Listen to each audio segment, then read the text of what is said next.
ဒီနေ့ကတော့မြင့်နဲ့ခရမ်းသီးလေးနဲ့ကြော်စားဖြစ်ပါရဲ့ရှင်အရင်ဆုံးမြင့်တေခရမ်းသီးတွေကိုတေးချရေးဆေးထားပါတယ်ကျက်သွန်ကြီးစီတက်ပါတယ်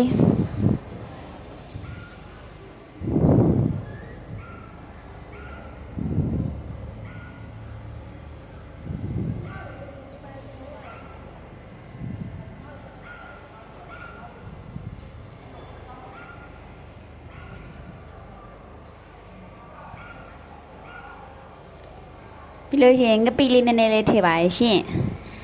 ငုတ်သီးစင်းရဲ့ကျက်သွန်ပြည့်ရဲ့ထောင်းထားရဲ့ထည့်ပြီးတော့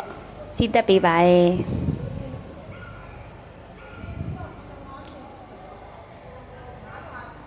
ဒီလိုမျိုးနေထားဆိုရင်တော့ခုနကစေးထားတဲ့မြစ်တေခရမ်းသီးတွေကိုထည့်ပါမယ်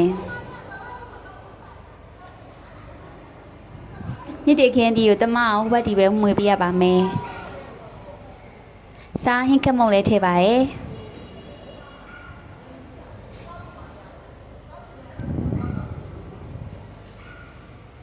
ရေလေးနည်းနည်းထည့်ပါမယ်ဒီဟင်းကချက်ရတာအင်မတန်မှကိုမှလွယ်ကူပါရဲ့စားလို့လည်းရမ်းကောင်းပါရဲ့ညီမကတော့အရမ်းကိုကြိုက်ပါရဲ့ရောမဆိုလည်းခဏခဏချက်စားဖြစ်ပါရဲ့